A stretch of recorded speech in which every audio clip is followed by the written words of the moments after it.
Reminder. Got it. Thank you. Good evening and welcome to this Warden and Treasurers meetings. For those of you who do not know me, I'm Canon Huddleston, the Canon for Finance and Administration. Sara Bitner, who is also our presenter tonight, is online. She's the Diocesan in charge of Director of Communications. Is that your official title? Communications Officer. There we go. I didn't know exactly what I should know that. But anyway, so let's begin with a word of prayer. Let us pray. Almighty God, we give you thanks for this gathering in which we will explore how to communicate the word that you have given us in the person of Jesus. Open our eyes that we may see, open our ears that we may hear, but most of all, open our hearts that we may love as you loved us through Jesus Christ our Lord. Amen. Amen. All right. It's my privilege to introduce to you Sara Bitner, our communications officer for the diocese. The best thing I can say about her is that she is that she grew up in Rockford, and she is an aficionado of Mrs. Fisher's potato chips, which is a Rockford standard and the best potato chips in the world. So, with that said, and Sara is currently recovering from a case of COVID-19 and barely got her sense of smell back. So good thing she can't smell any of you. You don't have to worry about the sniff test tonight. So Sara, I'm going to turn it over to you. All right. Thank you all for being here tonight. So I am, as you know, the communications officer for the diocese, but that's only half of my job. I'm also parish administrator for St. Mark's in Milwaukee, and I spend most of my time for the parish doing communications. And so tonight I will be speaking to you as a person who communicates to a single parish, which is what you guys are almost mindful of. I will not focus this on communicating to the diocese because that's not your job.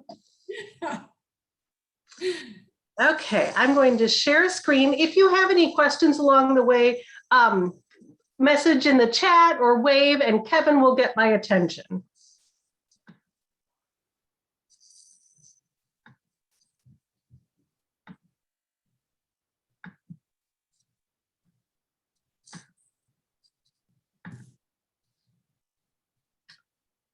Is that visible?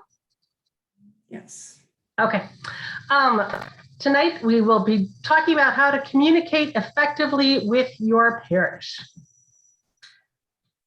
So first, we're going to talk about a plan of action for all communications, and then I'll talk a little bit specifically about websites, and then share some of my tricks of the trade. So that's kind of an arch for tonight.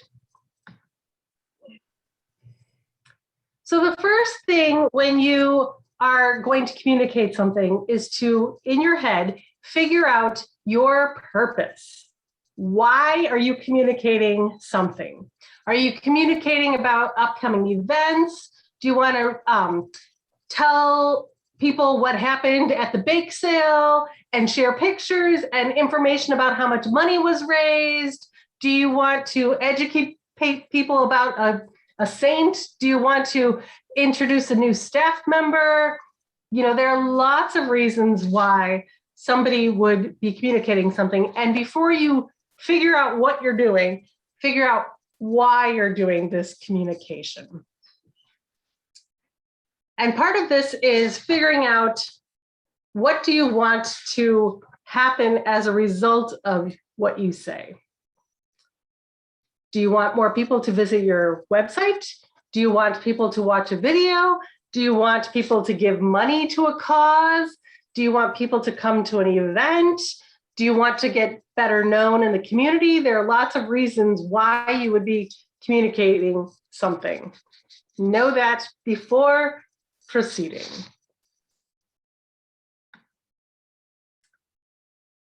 And then secondly, you want to identify who you're talking to. And sometimes you're going to be talking to people that are insiders, people inside your church. And sometimes you want to communicate to people outside your church. And sometimes you need to craft who you're talking to within your church. You might be talking to somebody who's been a member for 50 years, and every December you write something about donating money for your Christmas flowers, and that person who's been a member at your church for 50 years doesn't need to read that. That person who's been a member at your church for 50 years knows that every December they're going to write a check to your church for some flowers. And so that's not who you need to talk to. And you need to figure out, oh, I need to write this so a new person who's never been here before knows that every year we have flowers at the front of our church that are special and they are for Christmas. And so it's important that you know who you're talking to there. You might be able to speak with abbreviations if you're talking to insiders, and you need to explain all that if you're talking to people outside your organization or that are newer to your church. Sometimes you're talking to children, sometimes you're talking to young adults, sometimes you're talking to older members, and you're going to craft your message and how you're communicating for the audience that you have. At St. Mark's, we have had a lot of new people come to our church. And so I'm always, when somebody gives me something that they want me to share, I'm adding in contextual details. We support The Gathering, which is a feeding program for people who are hungry in Milwaukee. And The Gatherings, the name, it doesn't tell you that it's a feeding program. And so if you know that it's a feeding program, and I can just write The Gathering, but if you don't know what what The Gathering is, you need a little bit more context there. So craft your message for your audience.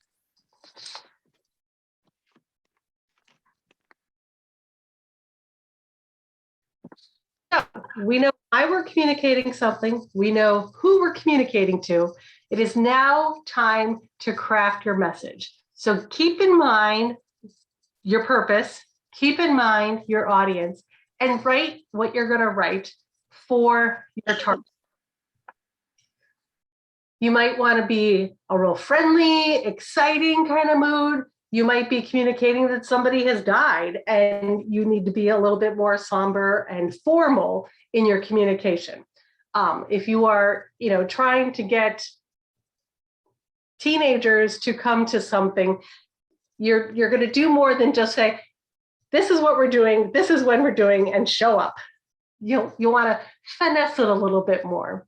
Sometimes you'll write passive voice or active voice. I happen to hate when people write in the passive voice. That means like the meeting will be held in the hall, as opposed to we will meet in the hall for a meeting. So one is it's happening to you or at you, and the other is there are active people doing the action there. And then again, craft your message, defining terms for people who are not inside your organization so that they know what you're talking about.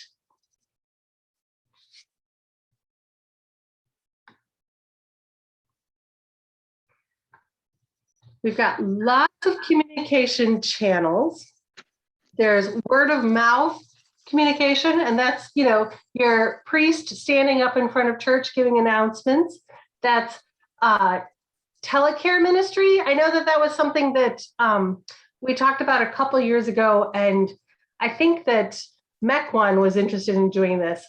I also think that a lot of us practiced telecare ministry, phoning people during the lockdown phase of the pandemic.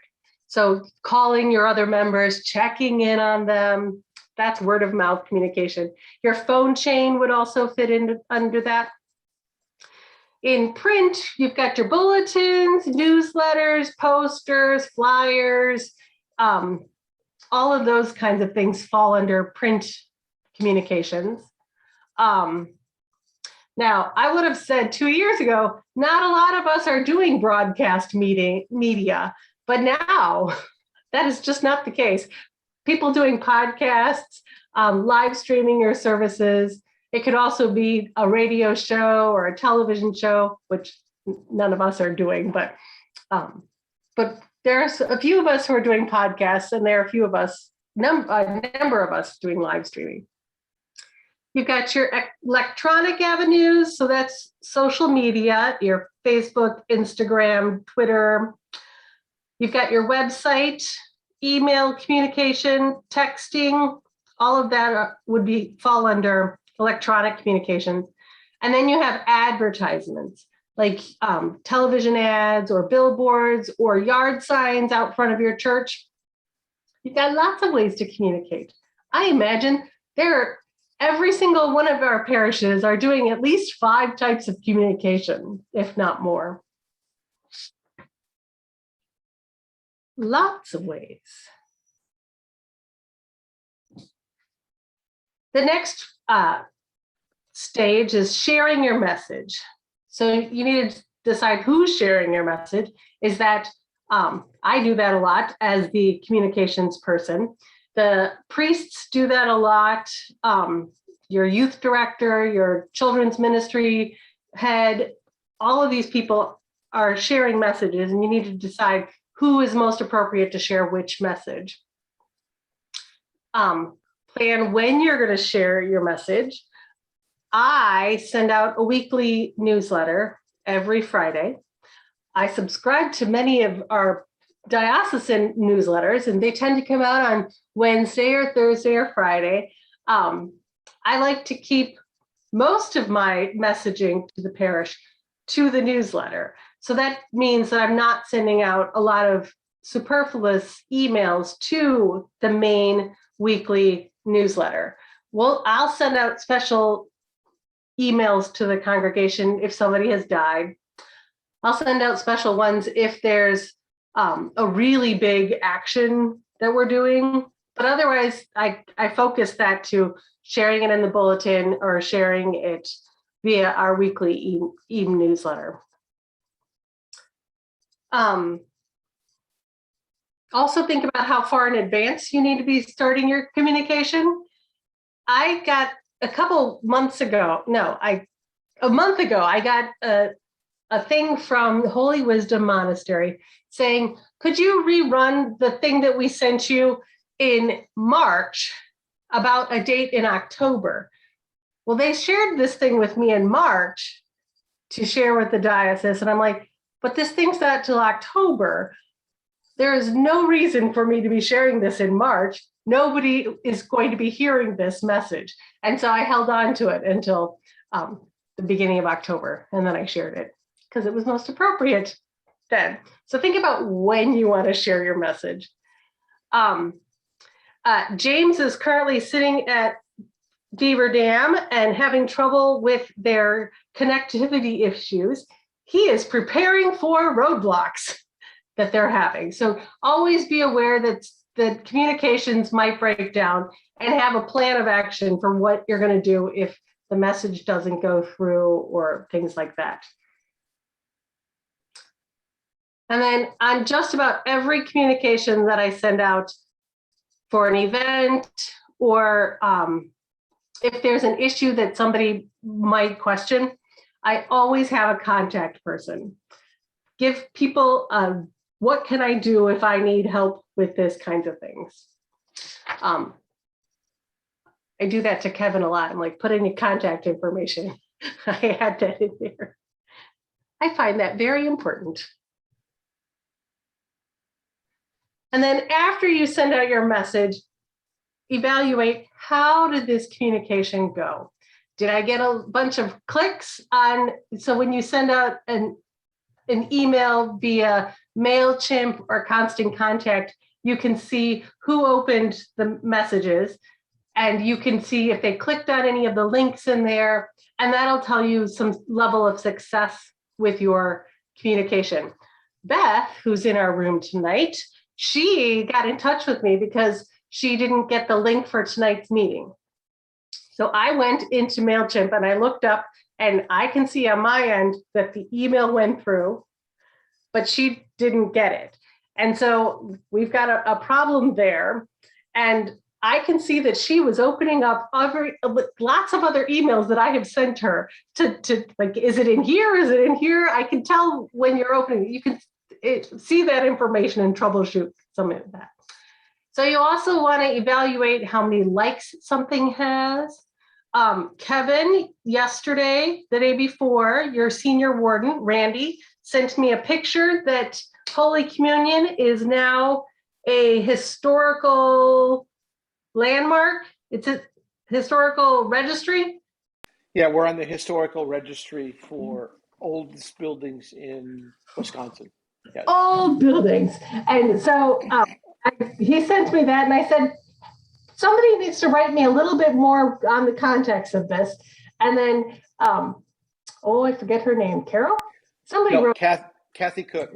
Kathy, I knew it was a C, wrote me something about why this happened and how long the church has been open. And I posted that on Facebook, and it has gotten a lot of likes. You get a picture of a sign and you put a little story to it, and people like it, and that feels pretty good. You can also evaluate how something went by, did people sign up?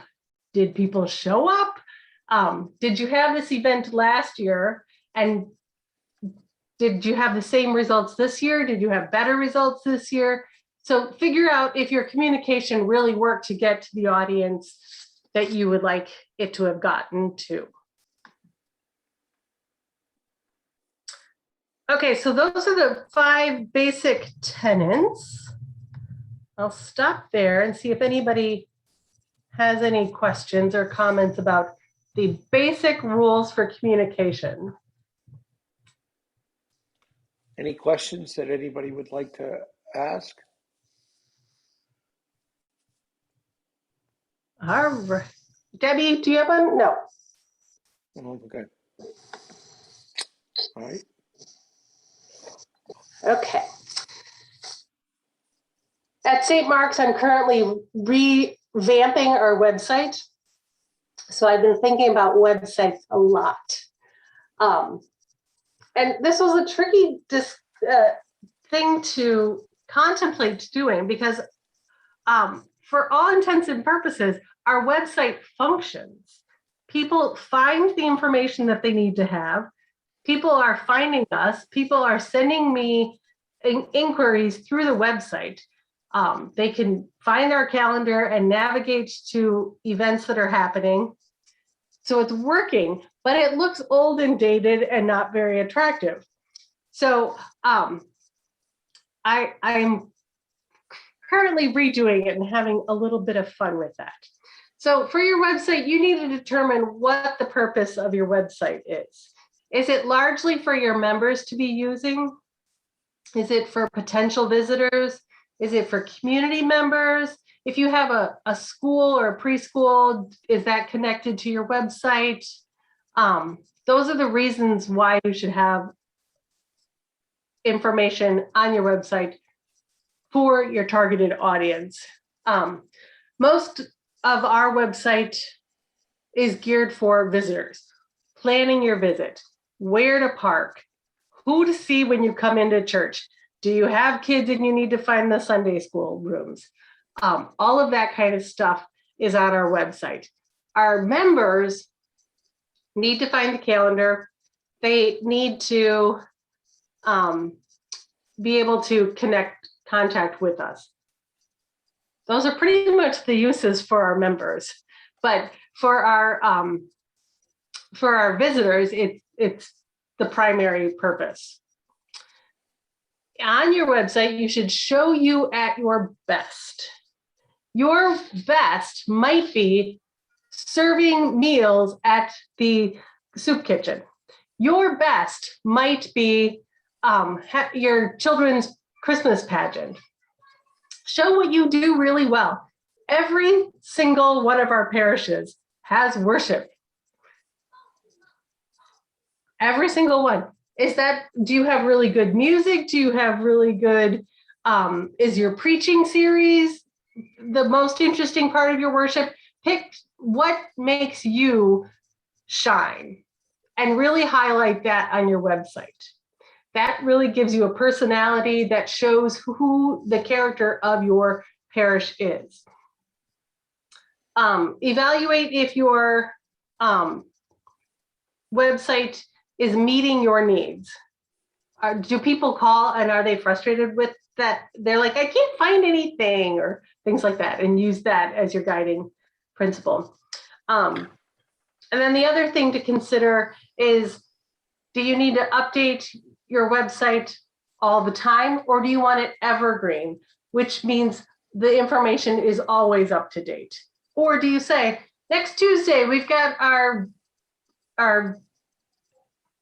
Bible study that we have every month. So you have to decide if it's going to be all constantly need to be updated, or all the information is always relevant. There are a couple of questions in the chat. Yes, I assume you have a limited number of people that can update the web page or various pages. I assume that as well. At the parish where I am, we just have one login, and then 3 of us can update it, but I'm the only one who does do that. Our 2 priests have the ability to update it, but they just give me what they need to do, and I update it. But It's important to have some redundancy in logins so that if I leave, they're not left. Right. Can't change this at all. Okay. I think the question is, how many people need to have access to update?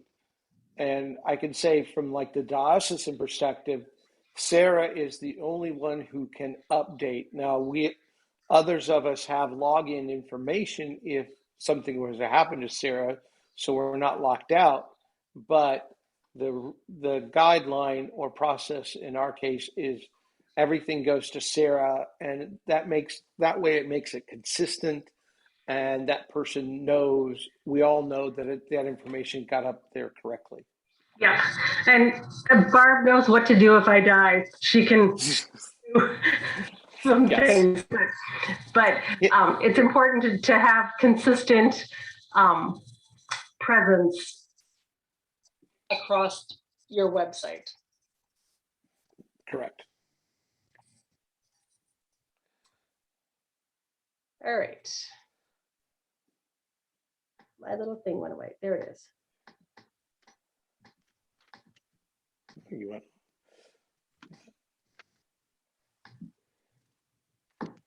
Okay.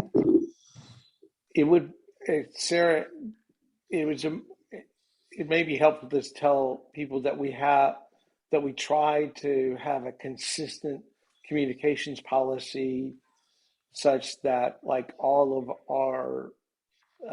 we try to make all of our communications look standard.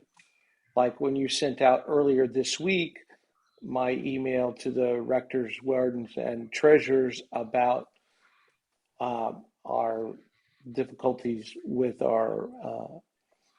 some of our invoicing, it looked like every other email that's gone out, and pretty much we know when we if we see the email and we open it, we know that it's truly from the diocese. You read my mind. That slide. Oh, sorry. I like it. My overriding editing principle is to be consistent. So I use the Episcopal Style Guide, which is largely based off of AP style. And then it has some specifics for religious institutions specific to the Episcopal Church. That is what I use as my style guide, and I stick with it. And that serves different purposes so that people are familiar with your style. They can read it. It's I train my audiences. So in my announcements of things that are coming up at St. Mark's, I always write the heading, the day, the place, the day, the date, and the time and the place in that order at the top. And then there's usually a paragraph that tells more about it. But I want them to always have that information at the top. And so they don't have to hunt through a paragraph to find that information. It's consistently given to them in the same way for every announcement. And so when I get announcements from people, I take it and I make it fit my style. And so I that does make it seem like you have a consistent brand, but it also helps people. I know how to read this. This is the same every time. I don't have to figure out where their mindset is for every single communication. And I hereby authorize you, as a person communicating with your parish, you may edit everything that you are given to communicate to others. You have the ability to do that. I authorize you. And Sara is a great editor. I haven't sent anything to be published that hasn't been edited in the last 2 years. So there's a question. Yes, and you're good at it, but yes. There's a question in the chat. Are you using a service or a commercial package like WordPress? For my website, we use WordPress. And then for the diocese, we use a church-based website publisher, producer. That's called Ecclesia. WordPress works well. Squarespace works real well. They're pretty easy to figure out how to do the things on there. I would just jump in and say, use the one that feels the most comfortable to you, not necessarily because they all have their positives and negatives. It's just what feels comfortable to you. Yep. Also, be consistent with when you're communicating things. Like I said earlier, I try to make sure that every announcement that I give goes in the email newsletter on Friday. And most of those, as long as they fit in the bulletin, will fit in the bulletin. But most of our people go to the email to read their announcements. I work at a church where every single member is connected with email. I don't have to worry about also calling people or mailing things to people. I know my audience, and with the exception of a few older members who have dementia, and they're not going to be able to ingest information in any way, other than them, they all communicate by email. And so I don't need to fuss with that. Your parishes may have people that don't use email or don't have internet connection. That's right. And you may need to skew it, your communications for them. Know your audience.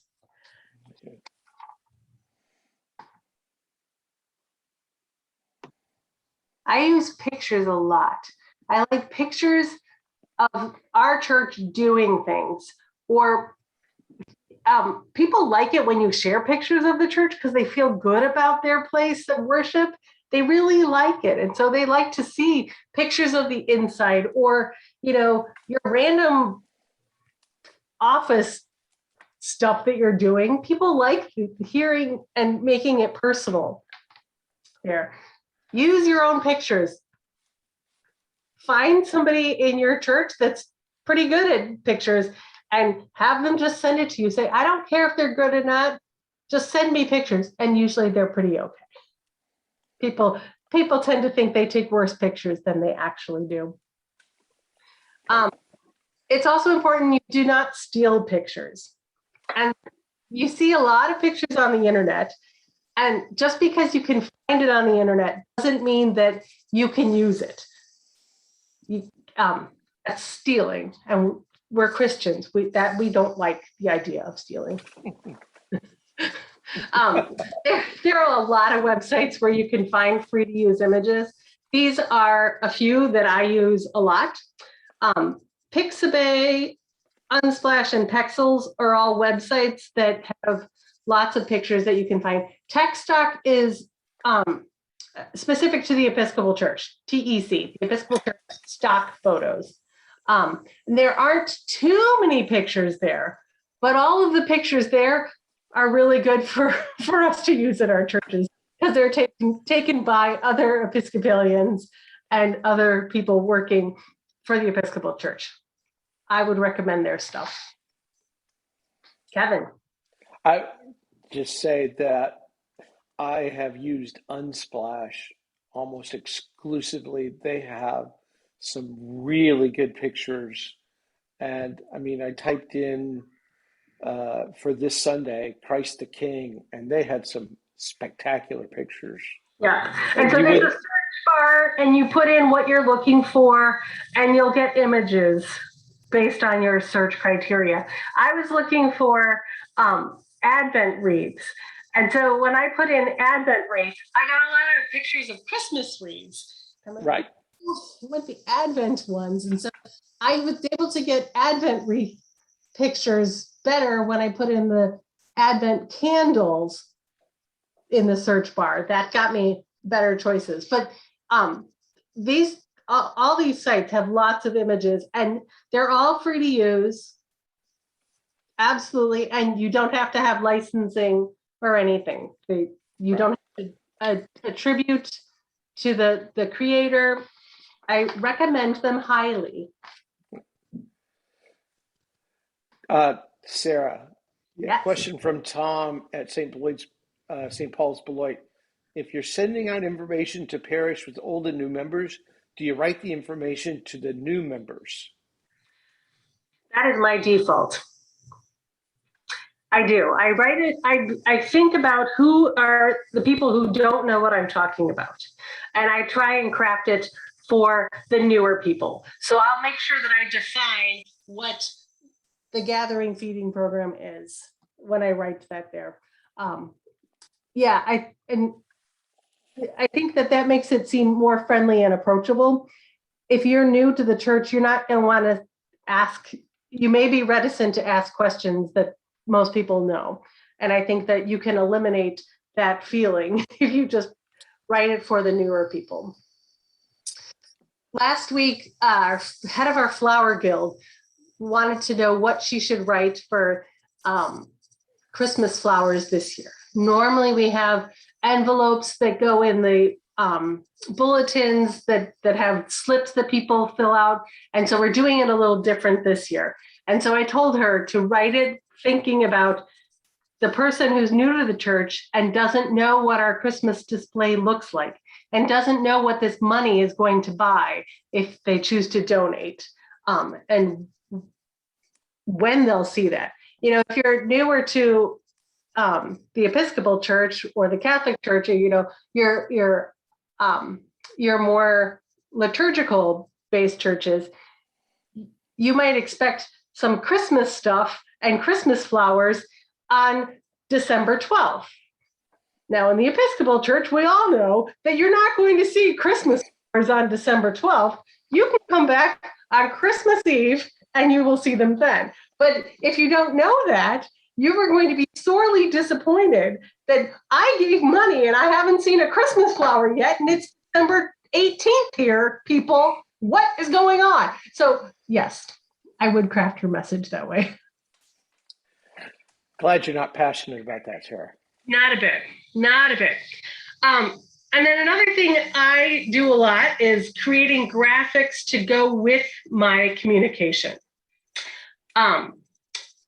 So it's usually a picture that has words over it or a background with words on it. And I think it's important to have something that catches the eye, something colorful. People like looking at things. It'll tell their eyes to stop and focus on this for a second.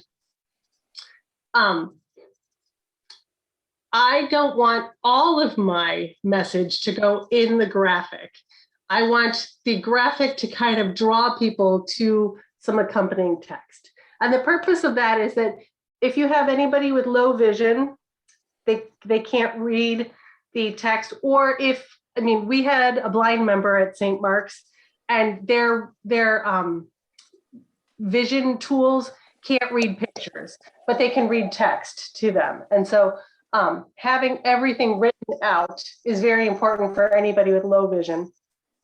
And also some of your people, when they get emails, they get them without images. So if your entire message is in a graphic, they will not get any of that information.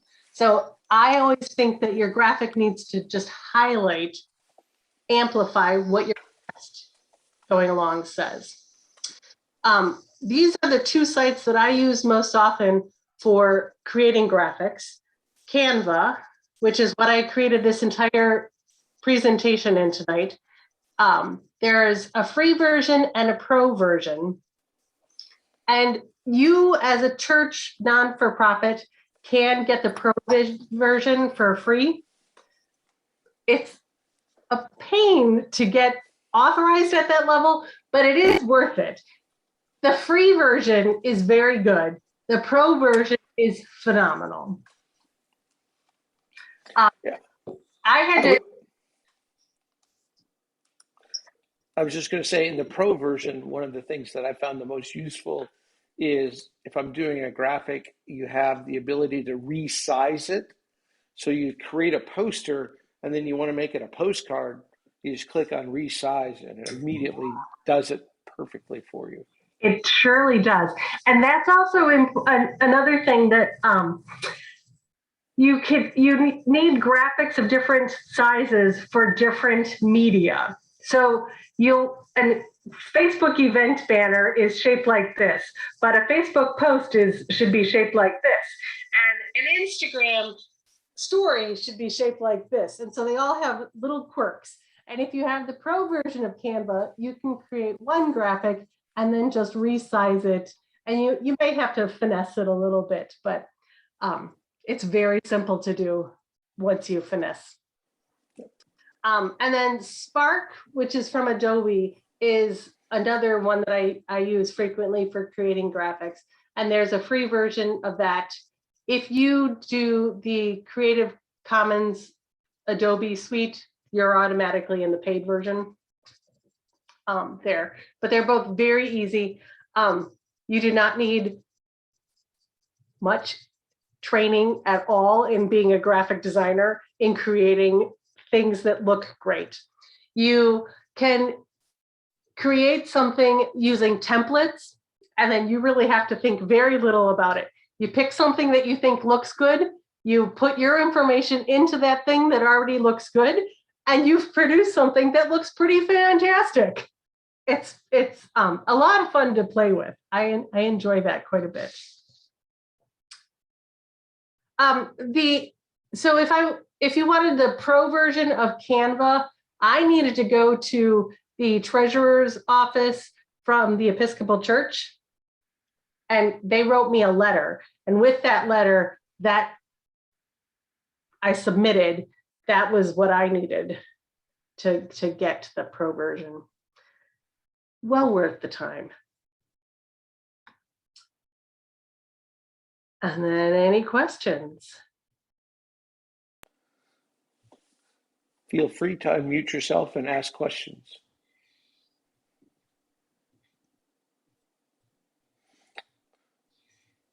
Sarah, in the comments, James at St. Mark's Beaver Dam said they started printing a QR code in their bulletin that points to the webpage. How's that working, James? Yep. What was that? How is that working?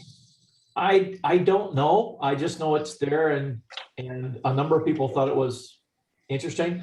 I think that could be great if you wanted to have not print as many bulletins, and that they can just scan a code when they come in, and then their bulletin is on their on the website and they can just follow along on their phone? And that's probably something we could do. And I think it would also, when we, for live streaming, it would allow the people to, if we get it to that point where we can get it on the webpage. The problem with our webpage at this point, it's in HTML. Okay. So it's, right now there's one gentleman doing it. I'm his backup. I haven't done HTML coding in many years, but I'm probably the next person who knows anything about it. My wife, being a professional author, uses WordPress for her web page. I've redone her page twice. Both times when I was unemployed, basically I went out and basically updated it because it needed it. Sure. So I'm fairly familiar with that. So, I'm looking at, if I had time, that's what I would do. But people keep telling me I need to delegate it to somebody else, and that's just something I don't have time to do at this point. So yeah. Sometimes it's easier to do it yourself than delegate. Yes. Yeah. But HTML that's a hurdle that most people are not willing to cross these days. Well, for us old school, IT people, we kind of know what it is, but new people have no idea. And I look at our age of our parish, and before Father Mike joined us, I would say I was we were one of the younger families. Right. And I turned 60 this year, so there isn't a lot of technical in there. Yeah.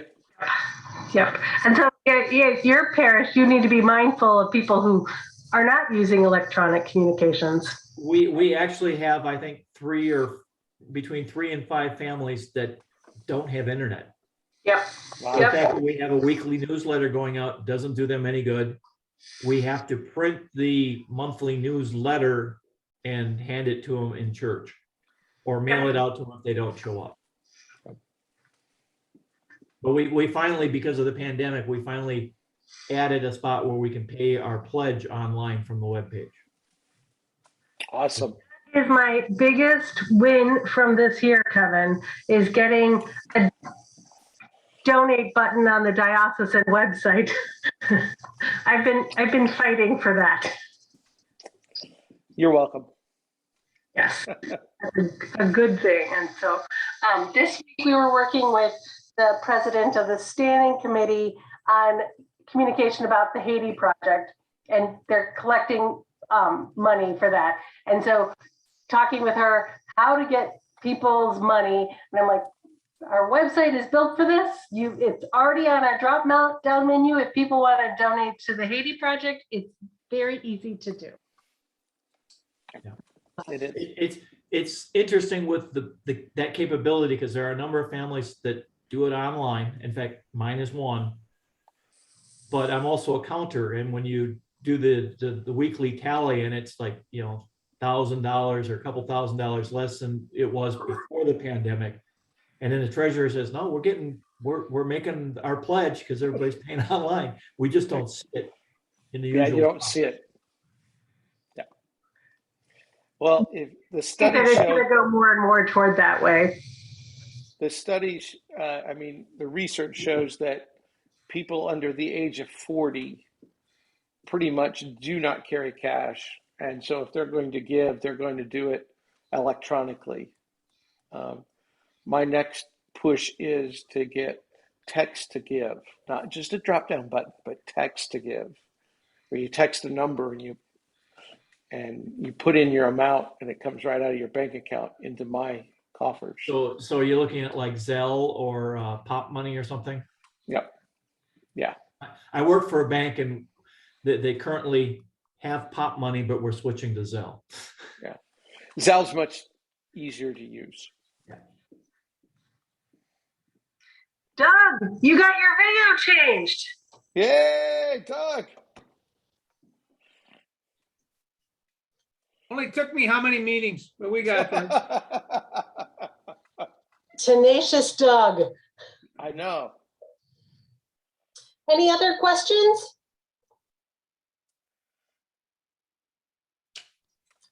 For the good of the order, did anyone see the Wall Street Journal article from November 13th? About?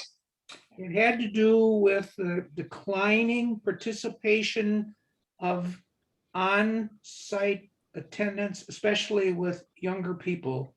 And the thrust, as we've gone to streaming and whatever, the younger parishioners like that better. And if you will, they're saying that is a no return. Not that other parishioners aren't going to go Right. in person, but the whole thrust of that, the younger people are not participating and they prefer to have the online. They do not want to go to church. I think it's important to always be mindful about what participation means. Participation in church can mean going with your church members to volunteer at the soup kitchen. It can mean making phone calls to people. I mean, engagement looks different to different people. Now, engagement is different than attendance. Mhm. Attendance is, I just And discovered membership, waffles. right. Or goes between the lines there. I just found out that we at Holy Communion in Lake Geneva, we have a new member who has never attended. She has been watching us online for the last year, and she considers herself a member of Holy Communion, and I've never met her. So it's a new world. What do those people do about the sacraments? And I'm not being critical. I'm just No. curious. I'm curious. Jean Burkett. Yeah, I know, Gene. My experience is that this is a person who had not previously attended church at all, and so this is a growing process for her. And hopefully, the fact that she's finally made herself known to the parish says that she's starting that journey. And I think the ultimate journey is that she will participate in the sacrament with us in person. But I think that's I'm starting to think that may be at the end of the journey rather than the beginning of the journey for a lot of people going forward. Don't quote me on that. It's just between us. Don't let anybody else know. But since this is being recorded, but I think the sacrament it's a different generation, and they start at a different place, which is at no faith at all, and then the sacrament becomes the icing on the cake, shall we say, or the last step. Like I said, I may be way off base there, but that's what I'm perceiving at this point. Sarah's the young person in this crowd. She can tell us. I'm also the non-Episcopalian. I'm a Lutheran. Yeah, it's close But enough. it's similar. It's similar. So the sacrament isn't as big a thing for you because it was only special occasions, right? Oh no, we have communion every Sunday. Oh, and we do? Okay. Yeah. Oh yeah, my whole life. Yeah. I'm getting you confused with Methodist because I know my mother was a Methodist and they only had communion like at Christmas, Easter, and if they had a confirmation or something. Yep. Very We rare. all the time, early and often. We do. Yes. Any other questions before we end?